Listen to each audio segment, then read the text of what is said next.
morning, PASW staff, clients, and friends joining us for a Wednesday class. Welcome. Thanks for tuning in. Yesterday we looked at Janacek, the great Czech composer. It's funny that his name rhymes with where he's from. So great, lovely solo piano pieces that we listened to. And then the day before, your film scoring results for The Man of Steel, which was, my nickname for Superman. So that music is in, and we're going to look at that on Friday. Today is going to be such a treat because I'm going to share with you somebody that, oh my God, means so much to me, and I love so much, and you will too. It is so hard not to recognize this man's, tremendous talent, and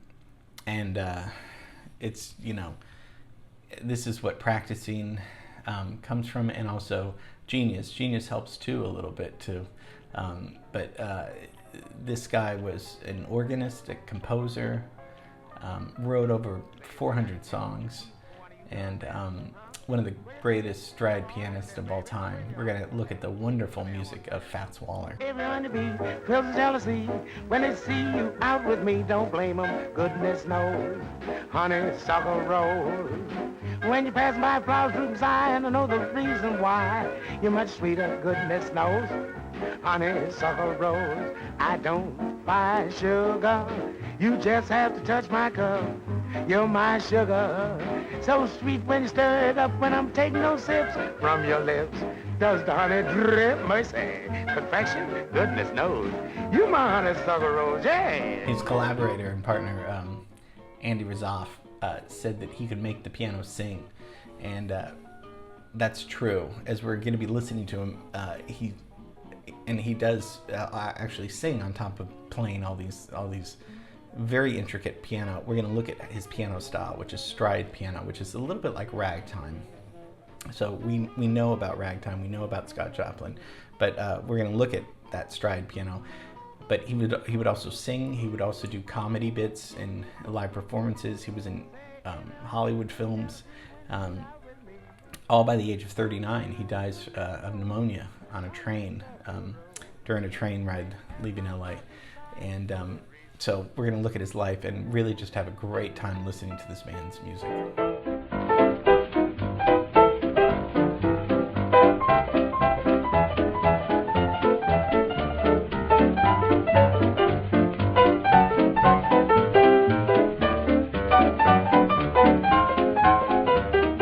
So he's born in 1904 in New York. So let's get the hell out of the Czech Republic. Let's get over, there's chaos happening over there probably. Let's go to New York where there's probably more chaos happening. 1904, okay, so we need this timeline, so let's bring it up. I only added a few pianists because we've looked at so many. I put Bud Powell because he's, we always go back to Bud Powell, great bebop piano player. He was very influenced by Fats Waller. Bill Evans is up there too. Of course, these guys are in the 50s and 60s. And but there's context. So Fats Waller was playing in the 20s and 30s because he dies by 1943. So he's done then. And Scott Joplin's up there too. I wanted to keep him up because the more I do these classes and look at our curriculum, the more I feel Scott Joplin's music was so important in bringing in early jazz. Early, late 1800s, early 1900s. And if you don't like jazz, that's fine, but I'm saying that because jazz opened the floodgates up. So because everything was dominated by Western European music, because of jazz, and which came from America, opens the floodgates to rock and roll, rap, hip hop, all that stuff. So that's why Scott Joplin to me kind of is important. But okay, so his name's not Fats, right? His mom didn't say you're going to be named Fats. That's just a nickname. He would, that's canceled culture today to name somebody Fats. So it's Thomas, Thomas Waller, the seventh of 11 kids. Father was a trucker and a pastor, a very strict pastor. Did not allow, especially jazz music or any kind of this dick around music in the house at all. His mom, though, taught him, was a musician, and hired a tutor to come in and give him private lessons to teach him how to read and write music. So thank God, of his mom. And that was the age of 6. So by the age of 6, he's already playing music. By the age of 15, he's becoming a professional organist at his dad's church. He's playing Bach. I mean, he was a great organist and one of the early jazz organists too. And we looked at Janecek's, he was an organist too. And so we looked at that yesterday. Drops out of high school at age 15, which I recommend. If you can do that, do it. And to become an organist at the Lincoln Theater in Harlem. So this is going on, in Manhattan, but Harlem is where most of the great music is happening. Introduced to James P. Johnson, which I didn't know about, but he was one of the best stride pianists, and had kind of a little school, little program for stride piano. James P. Johnson, and Fats kind of surpassed him pretty quickly. Stride piano is very much like ragtime. So the left hand, you play piano with both hands.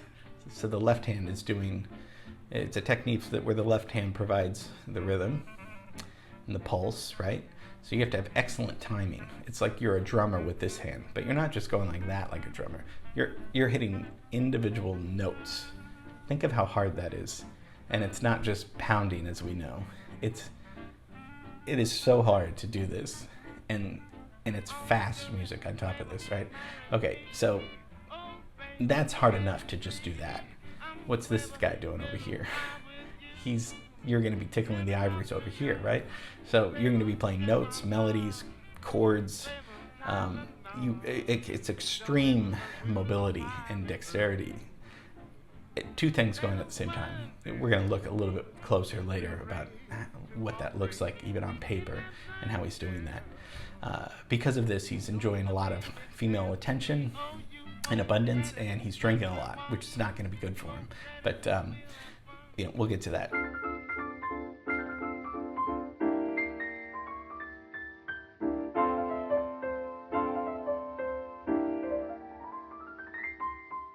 And at the age 21 in 1926, he's playing a gig in Chicago. So he's performing in these clubs. Let's just take a look at during Prohibition, right? Because we know Prohibition's like 1919 to 1930, early 1930s. So that means no alcohol in the whole country, which of course welcomes organized crime. So this is perfect news for the mafia, because now they're into, now we can bootleg, right? Made a fortune too. So because of this, he's playing in clubs, shady clubs, some nice clubs. He gets kidnapped at gunpoint and thinks he's going to die, and they demand that he gets in their limo, and he arrives at a birthday party, and he sees Al Capone there, and Al Capone they want Fats to play for their birthday party, and every song they played, they tipped him $100. So he came out with thousands, and he was returned safely back. But he was briefly, Al Capone was probably the most dangerous gangster in the world in Chicago. So, hey, even Capone liked good music, so that's good. Fats Waller also, in the 20s, starts writing music. He wrote so many songs I didn't really know. So he's not just playing and singing to these songs. He's also writing. Ain't Misbehavin' is probably one of his most famous songs.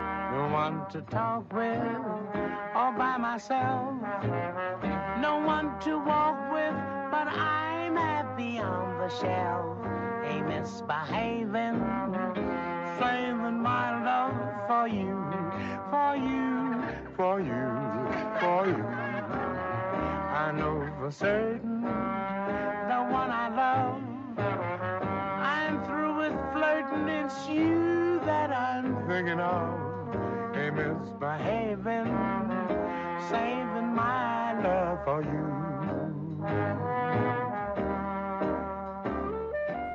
As well as Honeysuckle Rose. The music is so happy, isn't it? It's at least for me, it's when you hear it, it puts a smile on your face. It's old-timey, of course, but I mean, it sure is happy music. And then in 1935, he appears in 2 Hollywood films. Hooray for Love and King of Burlesque. Got a handful of nothing. Quick there. Watching like a hawk. No, you didn't. As the elephants say, I'm living in a gigantic, colossal way. Tell me some. So we're listening to fast piano. How is he doing that? So stride is very close to ragtime, like we talked about with Scott Joplin. You know, ragtime.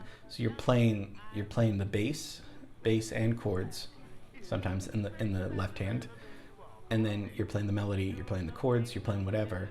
I mean, just look at how easy he makes this sound.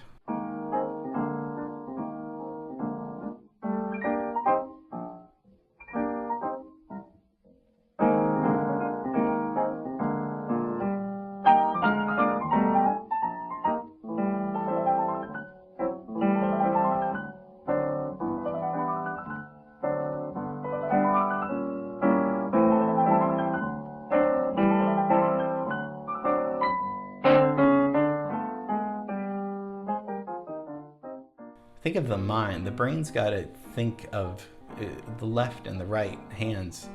There's so much coordination going on. And of course he practiced his ass off to get this good. But then you reach this level of great technique, and then somehow God gives you genius at some age. You know, I guess he was 15 or something, and it was like, okay, you're gonna be able to do this. He does it so flawlessly. I mean, this guy was born to perform. He was hilarious. He was funny. He had personality. He had wit. He knew how to play. He knew how to sing. He knew how to write music. Amazing performer. I mean, and just such fun music. That's why we're listening to it. It's great music. Probably my favorite song that he does. It's not a song that he wrote, but I'm gonna sit right down and write myself a letter. A lot of people have covered that song. He was the first one in 1935 to make it famous, because it was written very close to that year, and it's a little bit, you know, a slower groove, but boy, is there so much soul in it. Write down and write myself a letter and make believe it came from you. I'm gonna write words oh so sweet, they're gonna knock me off my feet. A lot of kisses on the bottom, I'll be glad I got 'em. I'm gonna smile. I love how he's kind of talking, singing almost. He's super melodic in his voice. It could almost sound lazy, but it sounds so much full of heart too. I mean, he could play so fast and so crazy, and it's always fun to hear that. But then it's really nice when there's a lot of soul and feel to the music. So to sing while you're playing, 1, 2, 3 things going on, crazy going on, but it's making melodic, musical, soulful sense. That's his power, his secret. So he had a nonstop party of liquor, women, food, and music. So burned out at 39 on a train ride, but lived several times during those years. It must have been quite a life. Very sad, too bad. It's super young. But just a great, brilliant, genius pianist, musician, composer. Just thought this would be a wonderful little Wednesday class to look at somebody's music that just makes me smile. And it better make you smile too, otherwise there's something wrong. I'm just teasing, of course. This is just understanding, music history and great people like Fats Waller. So it's not just, white people in Europe that we look at. There's some great music going on in this country, and I love that. Okay, love you and miss you. Tomorrow we're gonna go back to LA. Okay, there I said it, and you're gonna really appreciate it. It's gonna be really fun. Okay, have a great rest of the day. Okay, bye.